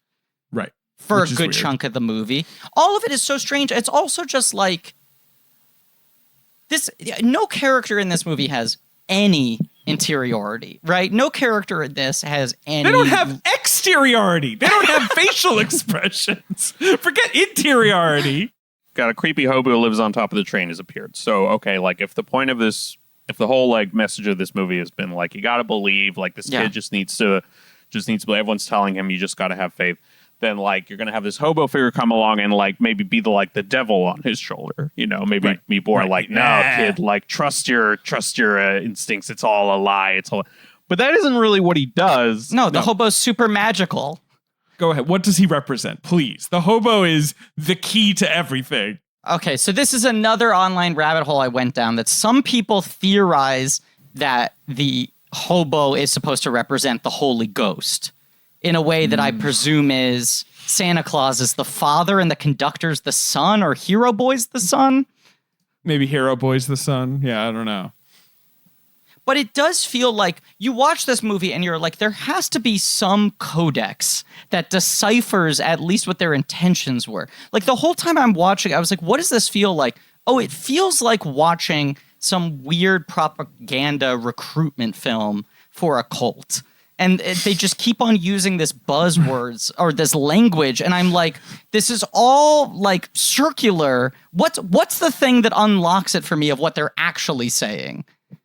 You have to believe in You have to believe in the magic of this train, but, and again, not to get overly obsessive about the plot, Please. The plot mechanics, but you have to believe in the magic of this train, which we then discover for the sake of them having a big action sequence is being driven by two total morons who don't know how to drive a train. And they end up in mortal peril, and the kids have to rescue the train. And it just sort of it just the whiplash of this is a magic train that takes you magically to the North Pole, but also it's very poorly run. Right. It's barely gonna make it. Right. We are on the edge of our seat. But also unifying thread, in a Charlie and the Chocolate Factory way, where it's each of these kids has an inherent sin, right? An inherent character flaw. They represent extreme archetypes of youths, these kids have no personality, but they also just have no wants other than, I guess I'll get on a train. There's no reason why they're collected other than the fact that all of them happen to live directly next to train tracks. What a fucking nightmare. How close all these houses are to train tracks. Because this movie doesn't seem to imply these are magical tracks that only appear. They might be magic. I couldn't figure that out. It's plausible that they are magic train tracks. We never really know what his normal life is like, right? Fine. I will give the movie that one thing. But this is the point I wanted to make. You hear Hanks as an adult saying the thing of I lay there in bed hoping for the one noise. What do we know about this kid? He really wants Santa to show up. Then he hears a noise. He goes out his door. He sees the silhouette of what he thinks is Santa Claus jingling and jangling. No, it's just his father, played by the same actor who will later play Santa Claus, carrying his sister, played by Robert Zemeckis' new wife. And then the kid goes back to bed disappointed, right? And this is as much character shading as he's ever given, which is apparently this incident broke his spirit. Being confused for one moment that perhaps the shadow of his father was in fact Santa Claus, the rejection of that moment killed his belief in Santa Claus enough that when he wakes up an hour later and is told to get on a train, he's dubious. When he gets on the train, he's dubious. When people start communicating things to Santa Claus about him, he's dubious. When he gets to the North Pole, he's dubious. When he meets the elves, he's dubious. When he's inside Santa's fucking toy sack, he's dubious. And then he meets Santa. He sees the bell. He doesn't hear it. And then they go, I think you got to believe harder. And then he finally decides to start believing. What? What is this fucking kid's deal? What made him turn off believing that fast? What made him turn it on again that quickly? Why is he so resistant to the best evidence anyone will ever get of Santa Claus existing? And then it's just about how he was fully converted into the dogma of Santa. And while all other adults go on and pursue other interests, he just keeps on ringing this bell for the rest of his fucking life. End of movie. Bring, bring. Okay. Phone's ringing. Hello. Click. Hot, hot. Of course. Hello. Are you the conductor? Hot. Yes, The conductor from the Polar Express? the Polar Express. The famous Arctic train that goes to the North Pole. I'm the conductor. Let me punch your ticket. Where's your ticket? I don't have a ticket. You're calling into my podcast and you're saying hot, hot. Are you trying to offer me some hot chocolate? No, I'm worried because my toesies are too cold. Your toesies are too cold. Oh my To be God. honest, my whole body is cold. I'm driving this train. I'm steering this train straight to the Polar Express, and I'm so cold. I wish I had clothing that was better at keeping me hot, hot. Well, all right. Okay. Let me give you a great recommendation. Right now there's a million Cyber Monday deals out there, right? All kinds of shopping you could be doing post Thanksgiving. But when it comes to men's essentials, the only deal you should be paying attention to is Mack Weldon. They can give you all kinds of essentials: socks, shirts, hoodies, underwear, polos, active shorts. They've been with us since the beginning of advertising on this show. I have so many Mack Weldon products that I wear and use happily. It's very consistent. It's very reliable. It's very comfortable. You know, if you want to work out, if you want to go out on the town, if you want to go on a date. I don't know. Do you date, Conductor? Not much. I'm married to my career. Of course. But And my career is the Polar Express, of course. Right. Well, you know, maybe then for you want some warm knit fabrics, right? That'll keep things warm for you. That's what I want. Long underwear. I want that Mack Weldon long underwear. And if you don't like it, you know, you can keep it and they'll still refund you, no questions asked. And as you keep shopping, you've got a loyalty program. Level 1 is going to get you free shipping for life. Level 2, which you get to by spending $200, you're going to get 20% off every order for the next year. Mack Weldon, it's very good. Are you telling me they punch my ticket every time I purchase an item? Exactly. That's exactly how to put it. You can score big this Cyber Monday and get 20% off your first order at mackweldon.com/check and enter promo code check. Plus, if you spend $75 or more, you'll get a free silver mask. That's mackweldon.com/check, promo code check. There isn't as much to say about the latter section once we're in the North Pole, but it is, again, kind of weird because most of the space that they move through in the extended, fairly boring sequence where they're like trying to get back to the town square are all huge, like empty, like barren spaces where you'll occasionally see a couple of elves like working at a computer or whatever. And it's like, it's kind of bleak. Like it's not really a very happy environment. And it's very blank, and just sort of, I don't know, it's like very like, industrial. And so again, you're just left at a total loss of what this movie is like going for. If it's like every now and then they'll just for fun throw in a little bit of commentary of like, oh, wouldn't it be funny if the elves were just kind of like guys from New Jersey or like working in an office and they're like, but then it's like, no, but actually they're magical. And it's all amazing, and just forget we did that. That was just for fun. It also is wild, and it raises so many more questions seeing like the physical structures of the North Pole itself and being like, they have like tall buildings and like a clock tower. Like, I feel like most depictions of the North Pole are like, here is Santa's house and here are the barracks where the elves sleep. And his house is also where the workbenches are. You know, it's just like a little collection of like cottages or whatever in the middle of the snow. And it's like, no, this is like the streets are paved with cobblestone. There are multi-story buildings. Like, are there businesses? Do the elves like populate this town? Are there elf baristas who don't make toys? Or is this just a factory town where there's one fucking job and they get one night a year to cut loose? Or there's two people. There are, in fact, there are 4 people. Well, 5 if you include. All right, there's 5 people in the North Pole City. Santa Claus himself, the conductor. He lives there the rest of the year, right? Yes. Yeah. Sure. Male elves, female elves. Steven Tyler. Those are the 5. Those are the 5. Where's Mrs. forms. Claus? What the fuck? I don't know, but we see male and female elves. There are female elves that have breasts. Mm-hmm. Otherwise, they're exactly the same as the male elves. Correct. There is Steven Tyler, and of course, there's the 2 Tom Hanks characters. That's it. That's who we got. That's another thing where, like, aside from just obviously this is a Tom Hanks movie, we need to give the audience enough Tom Hanks. We need to give Tom enough reasons to want to be in this movie.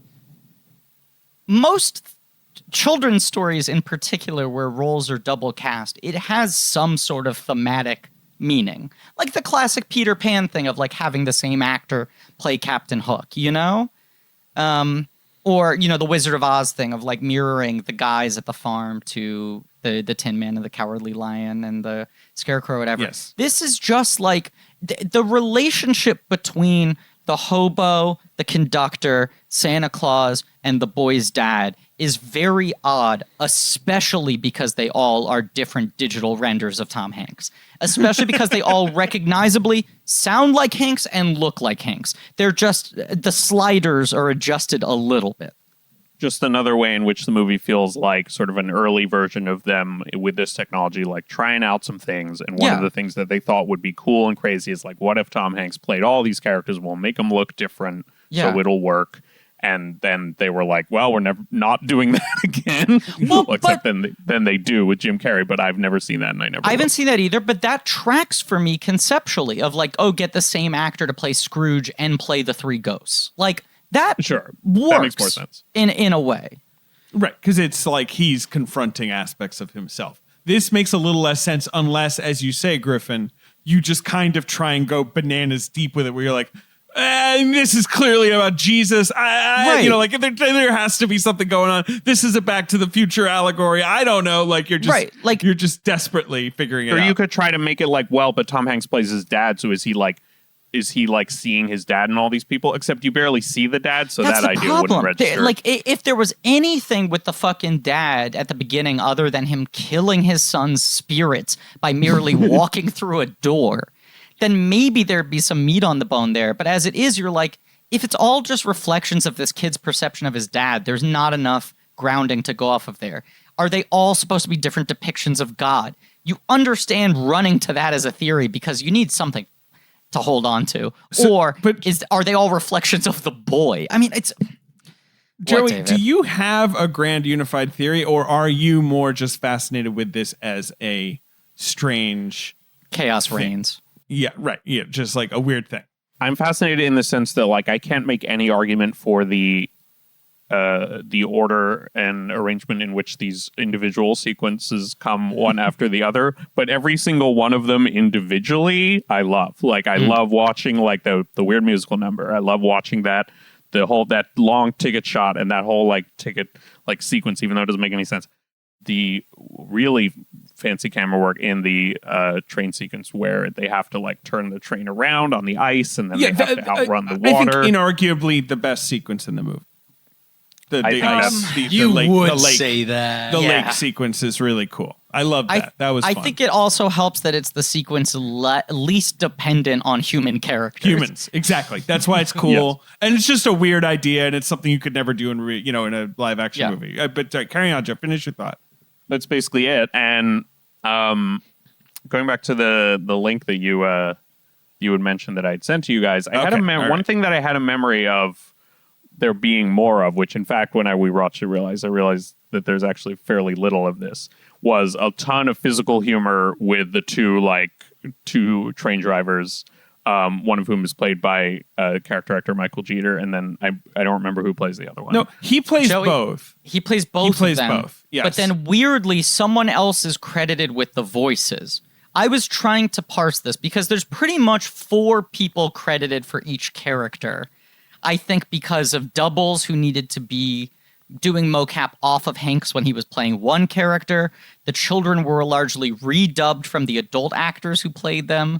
Because, like, Scolari is playing Lonely Kid, but then there's another kid who did mocap for Hanks to act across, but then Jimmy Bennett did the voice. Like, there's all this shit like that. But Jeter is credited as motion capture for both of them. Someone else is credited as voiceover for both of them. Jeter dies summer 03. So I wonder if it's a situation where A, his audio wasn't usable, or B, they needed someone to fill in the gaps of what they didn't have. Because both of the voices sound like Jeter. It's like they pointedly hired someone to sound like him. It might have, right. It might have just been that he died before they could finish his work or whatever. Right, yeah. Right. So as yet another example of something that happens in only one scene, the two train drivers, okay, now I realize they're both him, which is even better, are like do this physical humor where they're like pulling on each other, one's pulling on the other beards, and they're all like flying around the train car as they try to get control. At what point they like lose gravity, and one of them eats the pin, all that stuff. And all that kind of wacky physical humor is not really present anywhere else a whole lot. But that is far and away my favorite part of the movie. That was the one time where I felt like the movie had some fucking lifeblood.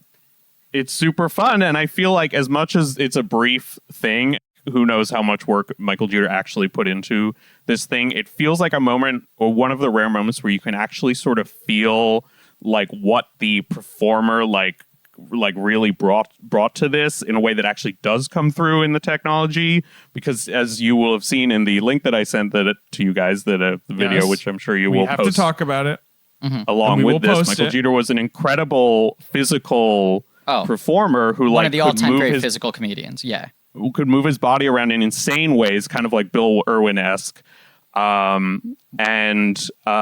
Just this sort of, you get a little taste of that, and then it also makes me sad to think about, because I feel like at this moment in his career, Michael Jeter was sort of having like kind of a moment where he was kind of becoming a go-to like total character tragedy. Actor yeah. guy, and he'd been kind of starting to get roles like this. Go on, David. Right, because he'd been in Jurassic Park 3, he'd been in Open Range. He Green was starting Mile? to pop. It was post Green Mile. I think he Yeah. started to pop up in more movies in bigger character roles. It was clear that like whatever, right? He had like crossed Hollywood's desk as like, oh, this guy's a real spark plug. Like this is a great guy to have. But it's also you know, so wild as a that character. by that point he was like a decade after having won 2 Emmys and a Tony. Like he was like this very awarded actor who somehow kind of never got his due. Yes. And so Joey sent us, to be clear, this clip of his performance at the Tonys. 1990, Joey, is it the 1990 Tonys or 89? Like It's the 1990 Tonys, yeah. right. Where he won. Well, first he performs a number from the musical Grand Hotel. And then Pretty good. I watched it. I watched it. It rules. Joey, you talk about it for a second. In fact, you're the one who sent us this clip. It is so this video is a 1-2 of him performing this number, and then later in the night him winning the Tony for I think best featured right actor in after, a musical, because he was still right off after, stage. yes, because right, he's still He's in sweaty. the wings. Yeah. And the performance is just a perfect encapsulation of everything that he could do, as well as a wonderful encapsulation of what musical theater can do, even within a show that I'm not super familiar with the show, but I don't. Many people would say the show as a whole, Grand Hotel, although it has its fans, is not kind of a stodgy show. Yes. I mean, based on a very stodgy old movie, right? It's got its following, but this number, "We'll Take a Glass Together," is just like this joyous burst of energy of like these two guys like dancing around with a big ensemble behind them, but mainly Jeter just throwing his body around the stage like he's a rag doll, especially by the end, and then just kicklining at the end. And it's like the energy and the joy that it brings you to watch it, especially given that you don't expect someone who looks like him and has a physical presence like him to be able to do it. And then, of course, is followed by his speech where he talks about having had problems with alcohol and drug use. I mean, that's the thing. Like, you see him do this joyous performance. Yes. I mean, go ahead, Griffin. Go ahead. No, I was just going to say, Michael Jeter looks like someone you could see in like a shelter. You know, I mean, he's so scrawny. He's got this push broom mustache. He looks like he was born with aggressive male pattern baldness. Like everything about him is so sort of physically odd. And then he's got this sort of folksy voice. But yes, as a performer, he so often could do things like this. And he was also on Sesame Street at this time playing Mr. Noodle, and then was succeeded by Bill Irwin. They very much were similar physical performers in terms of comedy. And he did end up playing a lot of creeps in movies. But seeing that performance, which is just like pure magical showbiz razzle dazzle, and then hearing him talk about his demons is a pretty emotionally affecting combination. It's incredible. It happens to be the case that Polar Express was his final credit. Worth mentioning mostly in the sense of like that it's just a little like a glimpse at like what more like amazing work like that he was going to keep doing if he would have kept being sort of pulled up by Hollywood. Right, because he was only 50, right? He was not he that died old. Right. HIV related complications. Right. Ben, if I can just put him in perspective for you, he of course also was the scummy clown who was Air Bud's original owner in Air Bud. Sure. Oh, okay. Yeah, Yep. that's probably his biggest film role. He's Got it. Well, he's in Fear and Loathing, Ben, which I have to imagine you've seen. Am I wrong? Yeah, I had the poster and influenced me to take acid a bunch of times. So yeah. I'm not sure. I can't remember who he plays in it, but he is in that as well. He was in a lot of stuff. Oh yeah, I was wrong too. He only won one Emmy for Evening Shade, but he was nominated 3 consecutive years. And that show was like this overhyped, overexpensive CBS sitcom where everyone on the show was like a star, and he was the guy who kind of broke out from it. But then, as you say, that's like 92, and then it takes the better part of the decade for him to start really translating to movies, and it felt like he was really starting to enter an exciting period of his career when he passed. Watching this sequence, I think these are the 2 best designed characters in the film. I think, what are their names? Steamer and fucking Smokestack or whatever? That sounds right. Smokey and Steamer. Yes. I was pretty close. You were pretty close. Smokey and Steamer, I feel like, are the only 2 characters who are on the right side of caricature. Like, he really exaggerates their physical characteristics, the lankiness of one, the roundness of the other, to the point where it conquers the uncanny valley. And also, it's like, here's a performer who is hyper physical, who is capable of moving like a cartoon, allowing you to really use the effect of motion capture in a way that technology can actually translate, versus Hanks trying to do very, very subtle mannered performances, you know? Like, it just doesn't connect. Like, watching them and knowing that he's doing slapstick with himself, it's just like, I don't know, I was into that, and it underlined for me what I feel like this movie is closest to, but this scene is the only time it gets there, is and excuse me for throwing out this reference point in a year where this was taken from us, David. But what this movie kind of feels like it's trying to emulate to me, and I would not be surprised if it was a direct inspiration, like a noted inspiration for Zemeckis. But this feels like the early Disneyland rides. Like the rides that were like World's Fair rides that then became the flagships in the 50s and 60s, like Pirates of the Caribbean and Haunted Mansion and the storybook rides, where they're just like a slow vehicle moving through very immersive scenes where a lot of weirdly 3-dimensional caricature mannequins are like acting out little vignettes.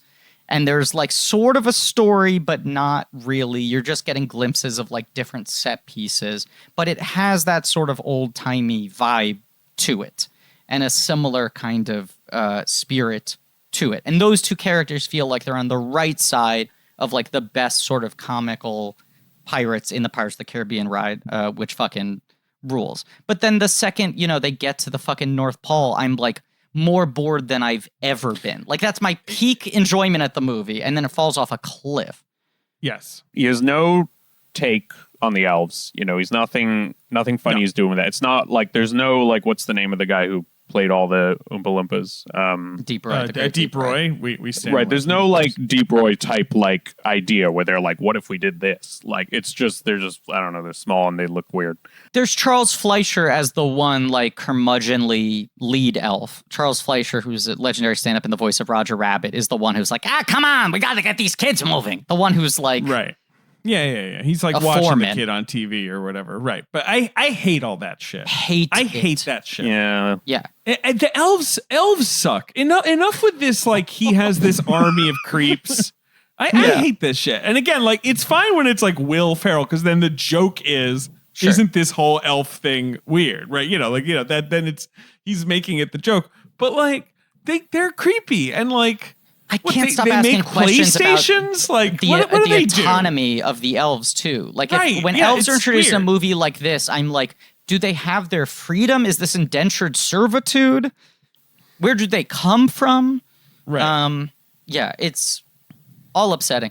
I mean, I hit the pause button when they got to the North Pole because I was curious. I was like, wow, so there are like 5 minutes of the movie left? And when I saw there were 50 minutes left, a chill ran down my spine. I mean, Joey, is there anything you stick up for in this sort of, because like there's the thing where they get stuck in the sack. There's it's a fucking- lot I would of like to stretching. defend the giant sack. Yeah, That's let's the talk one sack. takeaway 'Cause it's I big, have. right. Let's That have a little sack sack chat. lives Pretty up big. to the logic of Santa having all those presents. It is big as hell. Yes. Okay. Again, like the sort of bits, the more grounded bits that they try to throw in, like, oh, the elves are doing kind of a bad job, like taking this big sack and like dropping it on the Santa sleigh, like, oh, and they almost like kill people in the process. It doesn't land because it's so confused, because it's going to be followed up immediately by Santa appearing and being like this magical sort of like Friendly ethereal grandfather, right? Yes, yeah. present. Well, no, more than friendly grandfather. They give him a godlike presence, and you can't have your cake and eat it too. Well, they did, but you can't do that and then also be like, by the way, this organization that he runs, it's a fucking mess. That being said, I guess I would, even having to completely contradict what I just said, which is in the spirit of this movie, even having just said that, I do find the sequence once Santa appears properly after Hero Boy is briefly very upset because he can't see him through a crowd, and we're like, the fuck, what's the problem? Wait for him to Fucking Hero walk Boy. closer. But once he actually appears and starts talking to him, I don't know, it has a kind of something about it. I don't know, Well, there's Hanks something sort is of good. hypnotizing about it. Hanks almost makes the Santa scene work. I agree with you. But then you look at what Santa Claus actually says in this scene. This bell is a wonderful symbol of the spirit of Christmas, as am I. Just remember, the true spirit of Christmas lies in your heart. That means next to nothing. That's a negative statement. You somehow know is. less than when he started speaking. He says 4 things that are completely antithetical to one another. He says, like, this physical object is proof, and I in front of you am proof, but also the proof doesn't matter. All that matters is what's in your heart. All the different messages or takeaways that it could be, he just says all of them. It's so convoluted. I mean, he's even saying, like, this bell is physical proof of my existence, but I don't matter. I'm just an idea. What do I represent? The spirit. The spirit of what? Me. Christmas. That's the thing.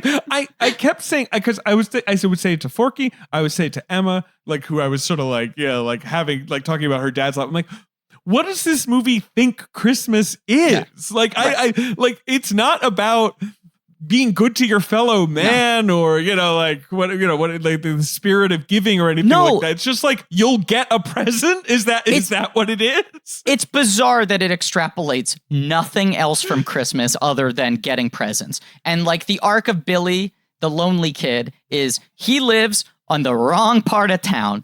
He is poor. He doesn't like Christmas because he can't trust it. I guess the implication is because Christmas sucks for him. So they convince him to get on the train. They make him sit in a car separate from everyone else. Yeah. That's in his nicer. ratty PJs. Which feels like some kind of mocking thing. Then he sings a song about how much he loves Christmas. And they're like, Christmas, great, huh? And he's like, I don't know, I don't like it, I don't trust it. Why were you just singing that song? Then they go, do you want to meet Santa? He's like, I don't know, I should probably stay here in the train. Christmas isn't all it's cracked up to be. And then at the end of the movie, he's the first kid dropped off. There's a present there, and he holds it up victorious as proof that anyone can get toys. The weird rules once they get to the North Pole of like, you know how our rituals work, right? The most important thing is that Santa has to give out the first gift before Christmas can start in earnest, before he can begin his flight. That's why we bring kids here on a train, so that he can give the gift to one of the kids. How does he pick which kid he gives it to? I don't know. It's the one whose name is Hero Boy. That sort of helps. Right.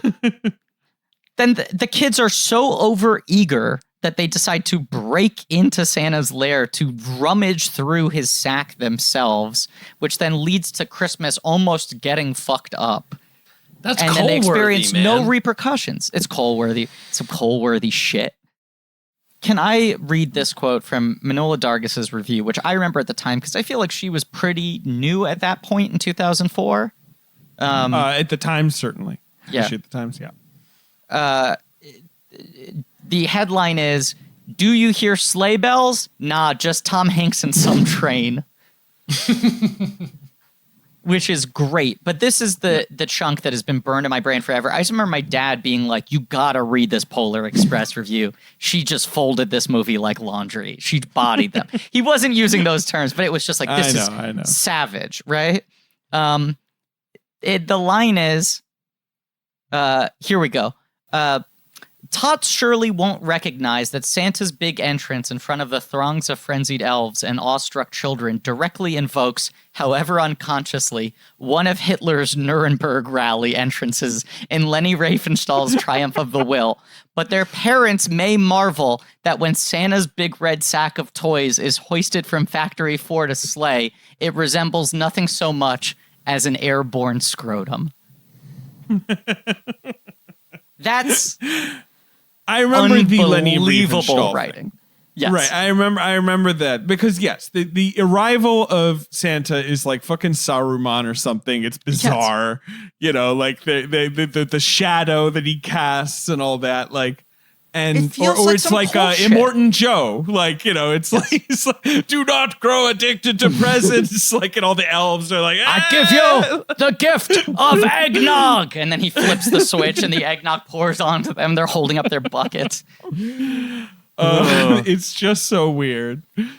But the scrotum, that's the imagery. Having not seen this movie until tonight, I've spent the last almost 17 years trying to imagine what this sack was going to look like, and it did not disappoint. It's big as hell. Big scrotum. Big as hell. Two big nuts. Yeah. What else is there to say about this movie? In the end, the answer is just, what can I tell you? I watch this movie, or at least bits, sequences of it over and over a lot, and find it weirdly reassuring. And it's just one of those for me, and who knows why. I think that is the story of this movie. Because like, as much as this movie is an absolute freak show, it is a Christmas classic, like that is watched all the time. Like I'm saying, yes, right. I'm saying this like it can't be true, but I think it is. Like, it's just, that's what it is. I mean, talking about more lines that mean nothing, right? Because, Joe, you're like, why do I like this movie? The way to answer it is with some shit the conductor would say, right? Something like, seeing is believing, but sometimes the most real things in the world are the things we can't see. What? Or what he says. Or, I'm about to say it, Joey. The thing about trains... It doesn't matter where they're going. What matters is deciding to get on. I'd say that's almost the direct opposite of the thing about trains. Trains, famously, you should figure out where it's going before you decide to get on. Yeah, you don't just like get to like, you know, Grand Central Station and be like, Trek 42 for me today. Like, you know, like that's not how it works. Nothing bad has ever happened to someone who got on the wrong train. That's the message of this film. A few things I want to spotlight quickly. Leslie Zemeckis plays Sister Sarah and also the mom in this movie. They had gotten married in between Castaway and this. She, I believe, was predominantly a burlesque performer when they met. There was that weird moment when they go into the car of all the abandoned toys. Oh, yeah, we didn't even talk about that. Which Right, the mythology of that is very weird, where it's like, well, the big guy wants us to reclaim the forgotten toys so we could someday maybe salvage them. Now they just sit here in the dark, all fucked up. No one touches them. Then the one Scrooge marionette tries to assault the boy, saying like, you're like me, you don't believe in anything, right?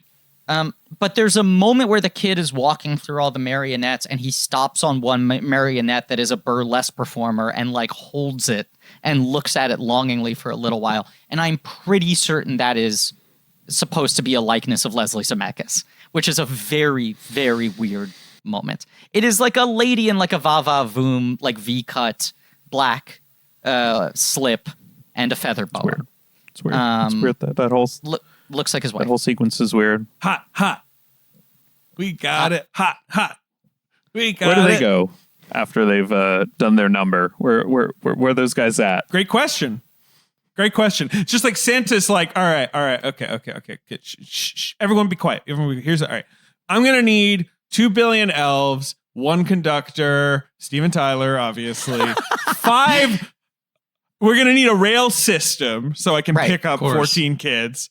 Can we also get Steven Tyler a solid gold unicycle, but also an extra long microphone stand with a wheel at the bottom of it so it can follow him around on the unicycle? But of course it has to have flair. It wouldn't be right. Right, yes. But anyway, Santa's like, I'm not done. To drive the train, anyone I don't fucking care. Any idiot. I don't care at all.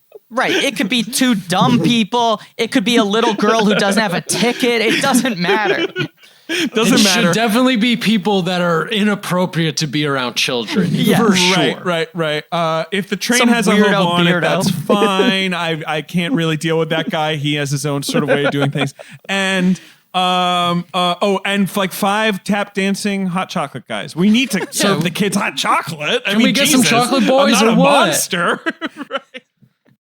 Hanks famously turned down Toy Story when it was first offered to him without even reading the script because it was an animated Disney film. And he was like, I can't sing. I can't be in a musical. And they had to like follow up with him and be like, no, we're like doing something different here. It's not a fairy tale movie. It's not a musical. And he was like, oh, thank God. Okay, if I don't have to sing, then that's fine. But just like, don't trick me into singing.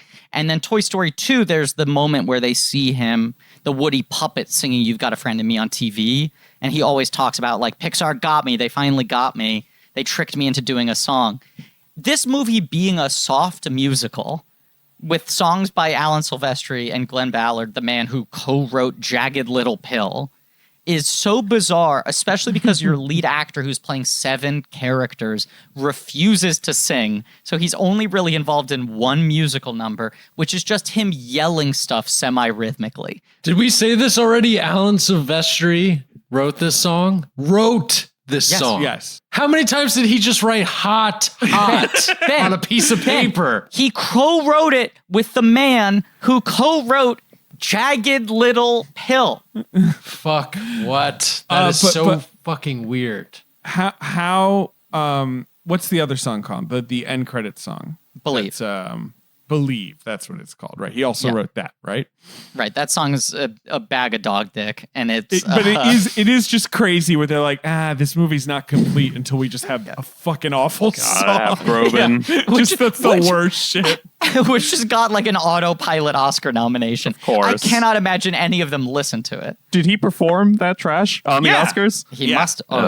Yeah. I remember it. Oh yeah. And it was one of those things put him on a where golden unicycle with a roller mic stand. It was one of those things where it's like, all right, let's go. I'm gonna go. Come on. Oh right, because this is the year where it's like, this is the year where the nominees are so fucking bad that it's almost a crisis. So you've got this shit. You've got something from, I think it's a French movie called The Chorus, called Look to Your Path. Yeah, that was the biggest hit in France. Yeah. You've got Accidentally in Love from Shrek 2 by the Counting Crows guy, right? Yeah. You've got Learn to Be Lonely, the absolute vomit that Anthony Lloyd Webber like puked out like to add to Phantom of the Opera. That got a nomination? Well, because it was nothing else. And so the winner was the song from the Motorcycle Diaries, like, which is not a musical, remember? Is Dreamgirls 2006?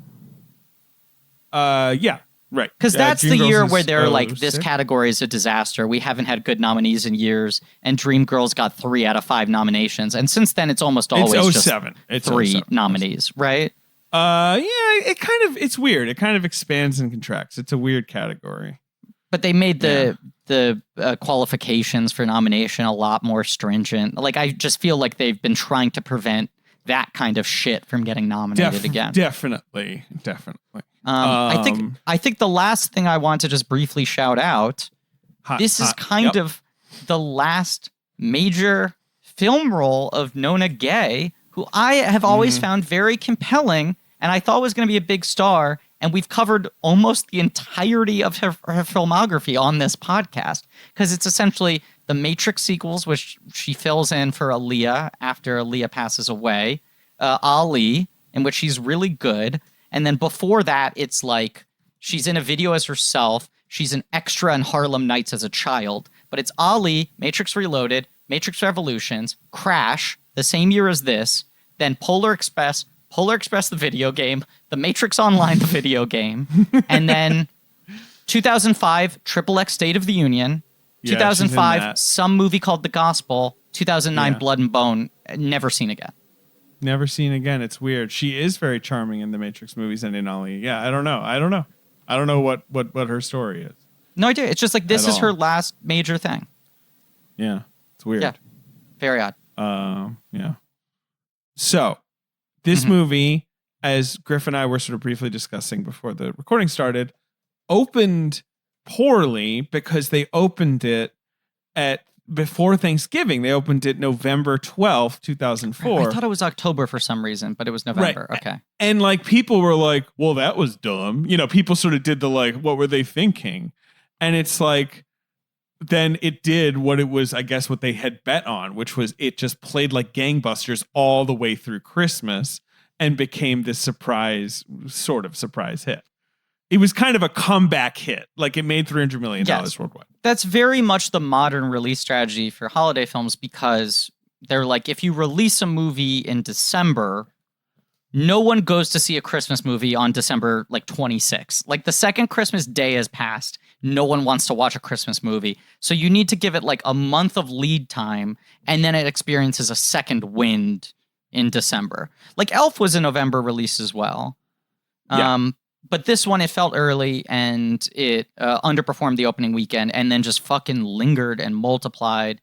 I think the IMAX helped them. Like the word of mouth on IMAX was good and that was at surcharge and that continued to play. They continued to re-release it every year and it would make another couple of $1 million every fucking year for a while until there just became too much IMAX competition. I will say, as a fan of 3D, this movie works really well in 3D. Not just from a technological standpoint, but Zemeckis is a smart visual filmmaker in terms of knowing how to frame things to play well in 3D. And his basic composition style has a lot of depth in it and is very blocking dependent. And even the way he uses his camera movements is very, very effective in 3D. And this movie, watched at home in 3D, has a very effective move it does that Martin Scorsese got a bunch of fucking credit for doing 10 years later in Hugo. Which is the thing where like Sacha Baron Cohen is interrogating the kid and he like leans in and it's like he's leaning into the audience. Like it's a close up that feels like it's invading your space. And he does that with like the hobo in this and it's very effective. Fair so enough. that's the best argument for this movie existing. All right, Polar Express. But here's the thing all right, so this is a box office where the top 5 movies, 4 of them are new. Wow. 4 are new. The only old movie is last week's number 1, this week's number 1. It's made $143 million. We've discussed it on the podcast. What is the movie? Interesting. Oh, it's The Incredibles? It's The Incredibles. Yeah. That was the other thing. People were like, what are they doing releasing an animated film A up week against later. this juggernaut? Like, what are they, idiots? Like, so The Incredibles, Joey, one of our favorite movies, number 1. And that was Pixar's biggest opening weekend ever, too. Like, they're opening against the second weekend of the biggest opening Pixar had. Right. But then weirdly, like, I feel like every Pixar movie had kind of outgrossed the previous one. Nemo had been so huge that people thought Incredibles was going to do Nemo-style numbers, and it came in a little under, and I wonder if that's Polar Express stealing a little bit of its repeat viewing. Right. But here's the other thing. So we have done the Incredibles weekend, so sometimes that's a problem for us because, but no, Ray, The Grudge, Saw, Alfie, all out of the top 5 because there's 4 new movies. Number 2 is the Polar Express, opening at $23 million. Looks like it's 30. I think it opened on a Wednesday or something like that. Yeah. What is number 3? It is a oh boy. I guess an action comedy from a fairly major director for the moment. Not a good director, but a hit maker, and it is sort of a forgotten movie from him. Kind of like a throwback 80s sort of sleazy action comedy. I've never seen it. Is it a two-hander? No, it's like not a four pairing. guys, four people above the title. You know, kind of like, hey, look, we got a lot of cool and interesting people, and it's like it has this really vague title. This isn't where, Tower you know, Heist, like, is it? No, not- but it's after the sunset. There you go, Brett Ratner. Joey was on the trail of Brett Ratner there, but it was it's Brosnan, after Hayek, Harrelson, and Cheadle. and Cheadle. That's right. Yeah. You also got Naomi Harris. You got Michael T. Williamson, Troy Garrity. There's people. Chris Yep. Penn as Fundamentally Rowdy does not Fan? exist. Yeah, what the fuck is that movie? Yeah. It's like, you know, it's one of those movies where it's like you imagine someone saying we got to get over on all these guys, but I actually have no idea like who is getting over on what. I feel like in my memory that was one of the last movies where Pierce Brosnan was still trying to pretend Yes. to like he was still like, to be a non-Bond star. Like I can launch any movie. Right. but also that he was trying to still be like hot, and then he sort of did a shift Yes. where he was like, what if I just start embracing my age and for like more like character-ish roles, and then he was like, all right, this works better. That's him sort of doing Steve McQueen-y kind of stuff. That movie, I feel like, vibe-wise. Correct. Yeah. Because the same year is Laws of Attraction, where like the Right. lawyer rom-com he did with Julianne Moore. And the year after is The Matador, which is him being like, I'll play an anti-hero. I'll play a washed up guy. I'll get a Golden Globe nomination. All right. Number 4. So After the Sunset, by the way, opened to 11 million and made 28. All right. Number 4 is a horror sequel.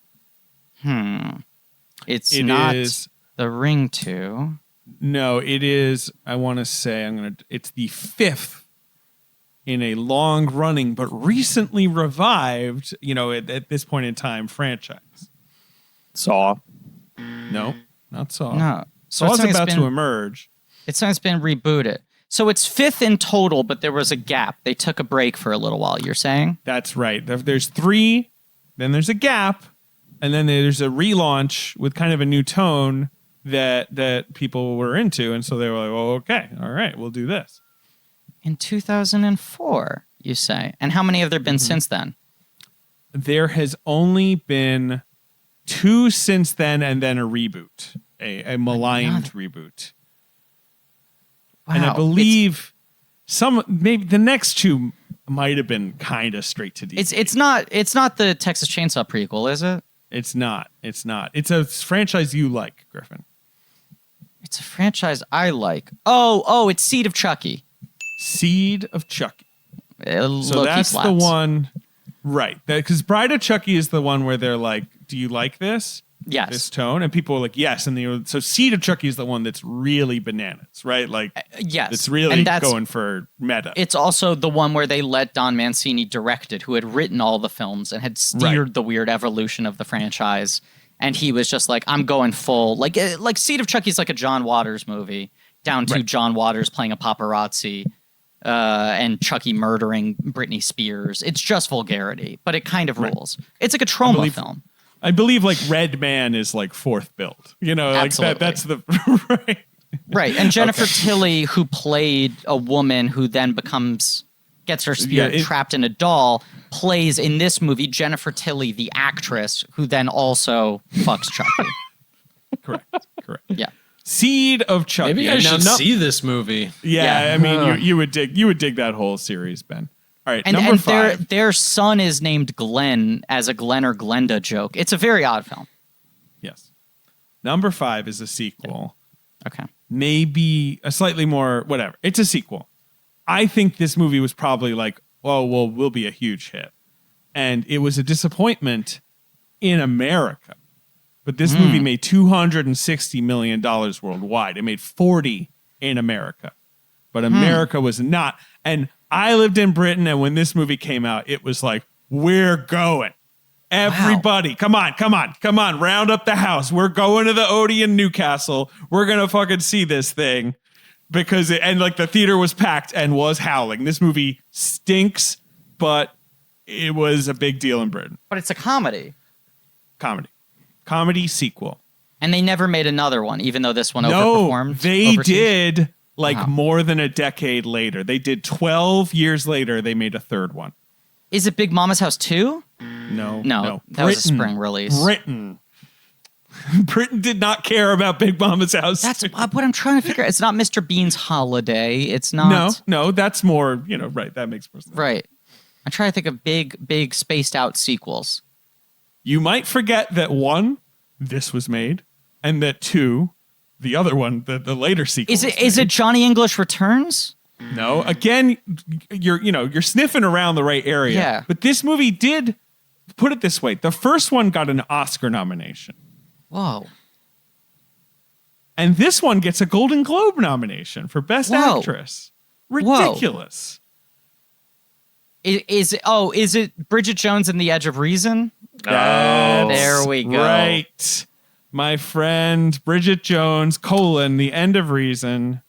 Big lawyer, big liar, big dilemma. That is the tagline. It is weird how much that movie just fucking farted at the U.S. box office, considering how big the first one was. People were like, "Nah, we only needed one of those." Yeah, but in Britain, and overseas, like it killed. Yeah. I'm sorry. I'm just like I'm running through this because I was just trying to remember if I had this correct. Renee Zellweger essentially disappears 2010, right? Then there's like the photos that come out with the plastic surgery and everyone freaks out and she kind of hides again. Then a couple years later, she comes out with Bridget Jones and the Edge of Reason or Bridget Jones's Baby. And it was like, here's her return. It's her first movie in 6 years. Yes. People kind of shrug. Fully doesn't exist. Patrick Dempsey is like a major part of it. Because Hugh Grant didn't want to be in it. Right. Right. But yeah, it's like she disappears for 6 years, comes back with her like most beloved character. The world shrugs, and then she just casually wins an Oscar again. Right. Like, I'm not saying she would have won an Oscar for Bridget Jones 3, but it is weird that people were clearly ready for her to return, and then we're just like, no, not the one we like. Give us some dog shit biopic.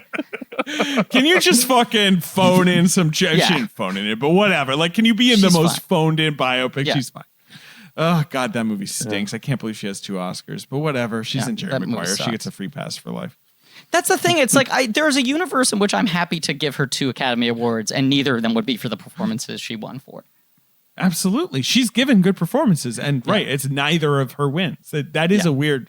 Like, because like with Swank, it's like, okay, she shouldn't have 2 Oscars, maybe objectively, but those were both very... They're both, You can see why those performances landed at that moment.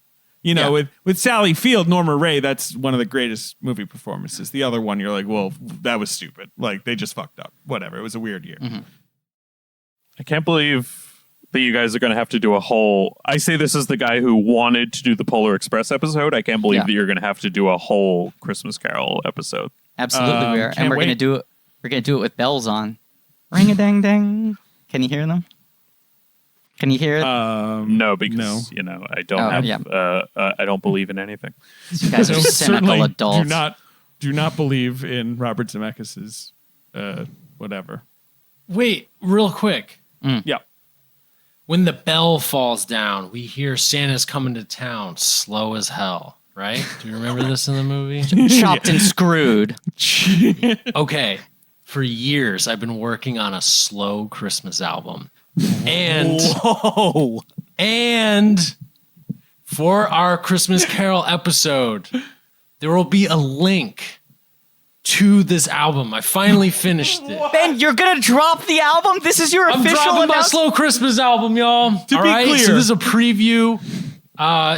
December's gonna be a huge month, guys. Santa has come to town. Ben has never mentioned this. Never mentioned this before. We're talking about is you taking existing songs and then just slowing them way down, and that's it, right? Is it like Inception, where it's like like that? Like how slow is slow? How slow we talking? Slow, baby. Do you have a name? Can we officially reveal the name of this album, or is it still untitled? I mean, I've just been going with like Untitled Slow Christmas album, but I'll try to come up with something catchier. I don't know. Untitled Slow Christmas album is pretty perfect. I don't think you're gonna get a better title than that. Oh boy. All right. Well, there we go. That's thrilling. Yes, and David, I want to just second what you said. Ben has revealed so many of his deepest hopes and dreams to us over the years, so many of his greatest ambitions. This is the first we have ever heard of this years in the making slow Christmas album. Oh boy. I wasn't All right. ready to reveal it yet, so the time course. just felt right. Wow. Right. Joey, thank you for coming on the show. Thank you. Thank you for kicking off our December to Remember Zemeckis podcast event. As We're gonna get silly. traipse through these mocap movies and his holiday films. People should follow you on Twitter. Yes, they can also now subscribe to my Substack, which is about Hey. theater. So if you enjoyed me rambling about Michael Jeter and Grand Hotel, that is joeysims.substack.com. Hell yeah. You got some of the best theater takes around. Beowulf next week. Yep. It's gonna be good. Zemeckis is weirdly horny, weirdly violent, still somehow PG-13. Mocap adult 3D action film. I'm excited for that. And thank you all for listening. Please remember to rate, review, subscribe. Thanks to Joey's roommate, Lane Montgomery, for our theme song, Pat Reynolds and Joe Bowen for our artwork, Anne Fergudo for social media, helping produce the show. Go to blankies.reddit.com for some real nerdy shit, and patreon.com/blankcheck for Blank Check special features. We're polishing off that Alien franchise, those commentaries. And as always, on this podcast, there's just one rule. Never, ever let it cool!